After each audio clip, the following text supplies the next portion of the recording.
Hi, this is Crystal from daughtersofthecreator.com. Thank you for joining me for today's Sunday at 7. And here in the States, we have Super Bowl Sunday, so I'm pretty sure I'm probably having a lot of people miss me right now with the Super Bowl going on and halftime hitting right now, and everybody's just, into the sport, and so I'm okay with that.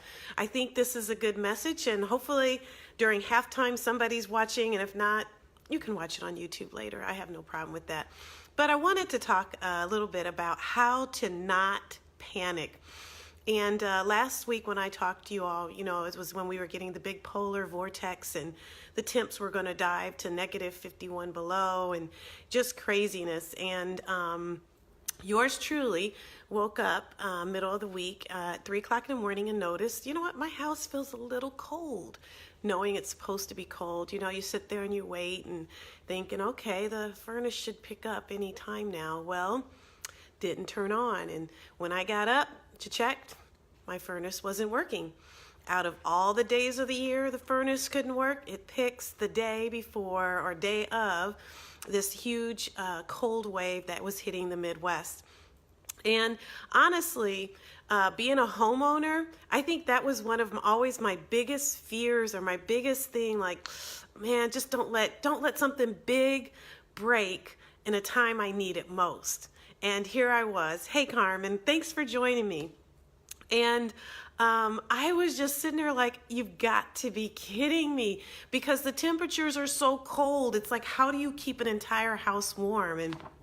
And I just started to just kind of think through what I'm going to do. And if anyone knows me, I am just like not the mechanic or anything mechanical. Matter of fact, I bought a new vacuum. My daughter put it together. I got a humidifier. My son put it together. My other daughter even put together my Keurig that the kids got me for Christmas. I don't know. I can spend way too much time reading directions and not getting it done. So I am not the person who would open up the furnace or know anything about what's going on with it, right?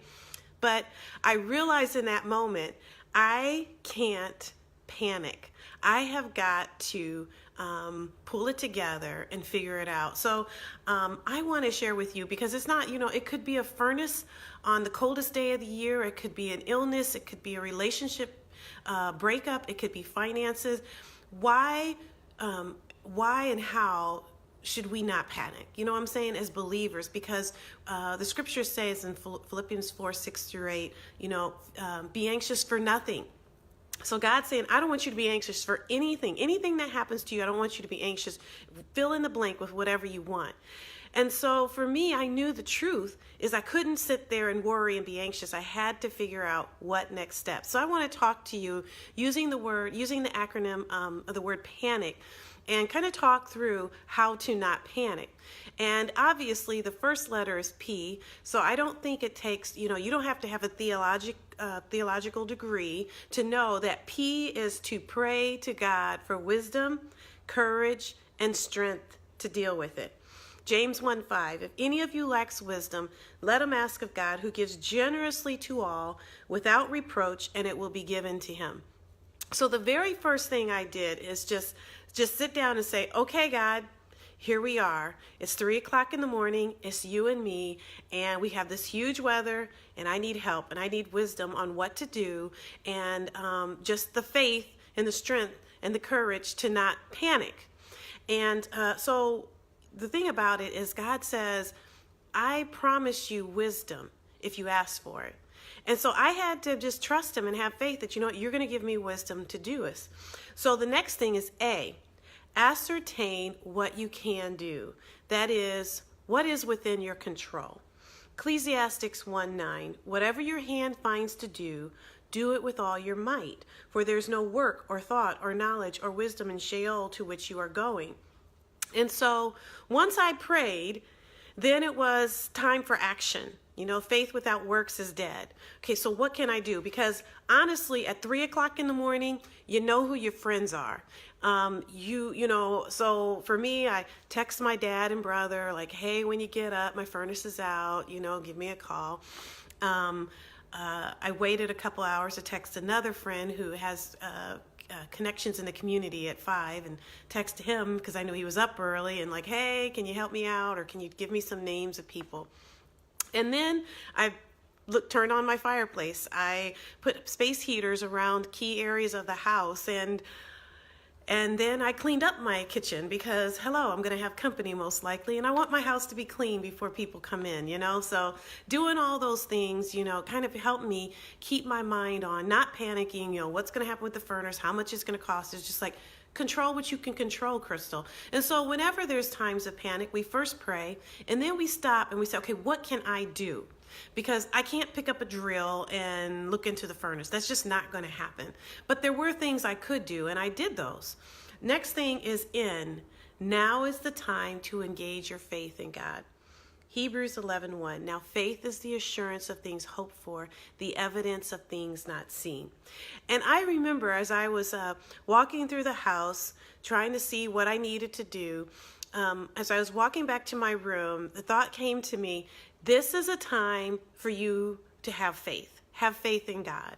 And it's just, and it's a choice to engage our faith. It's not just well, I guess I'll believe you now. It's like, no, you've taken care of me all these times. Faith is the substance of things hoped for, the evidence of things not seen. I don't see it right now. My house is dropping. It was almost like every few minutes it would drop a degree. It was that cold outside that the house was just dropping. And I realized at that moment, here's an opportunity, Crystal. Put your faith in God. All right? And I is to invite other people to pray and assist as needed. 1 John 4:11, beloved, if God so loved us, we ought also to love one another. And again, I didn't feel it was wise to call people at 3 o'clock in the morning. I felt like, you know what, I could hold it down. I could keep the house warm for a few hours. I don't have to be waking people up in the middle of the night. I wasn't expecting them to come to my house and figure it out. And even if they did come to my house, it's not to say that they could figure it out. But when I put because when there are situations in our life, sometimes many of us, we struggle with humbling ourselves and asking for help. And maybe at some point in time when there's something in life is hit and you're hit with an unexpected event or situation, humble yourself to call and just say, hey, I need someone to pray for me. I need a few people praying for me right now. Or if you know someone who can help you in a situation, can you just help me out? Just get me through this situation. And you just ask and you just see whose heart that God moves to help you. And the last one is C. And this one was really particular for me. And it is, consider God's bigger plan for you. And that was an aha moment for me too, because let's see, Isaiah 55:9. For as the heavens are higher than the earth, so are my ways higher than your ways, and my thoughts than your thoughts. And even though I was surprised and caught off guard, God is not. God knew when I went to bed that night, she's going to wake up at 3 o'clock in the morning because it's going to be cold in the house, And the thing is about it is that I always have to remember, no matter what happens to me, big or small, God has a plan. It's bigger than my situation, and my situation is a part of that plan. And it doesn't mean that God, makes bad things happen to us. I mean, bad things happen to all of us because sin entered the world. Men are evil, women are evil because sin entered the world. But that's why God sent his son so that we could be delivered from that sin.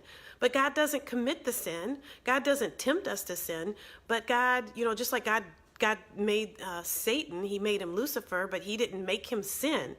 But God uses the enemy, and he uses things to draw people to him. And so even though we're going through something that's unexpected and you're like, I don't know what to do, remember that God has a broader plan and a bigger plan than what you and I could ever know. So how to not panic when the unexpected comes in your life? First, pray. Ask God for wisdom, courage, and strength to what do I need to do?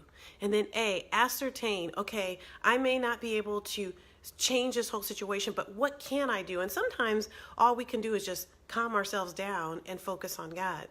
Now is the time for our faith to be engaged and believe and trust that God is able to bless us above and beyond what we ask, and that God is able to make all things work together for our good. I invite other people to pray and to support us. Don't keep it to ourselves. Don't have so much pride that we can't ask people for help. And then C, consider God's bigger plan, greater plan that He has for us. So I just want to encourage you. I mean, and you know what? It all worked out. Someone came to my house and within an hour and a half figured it out, and whatever was wrong with it would have happened.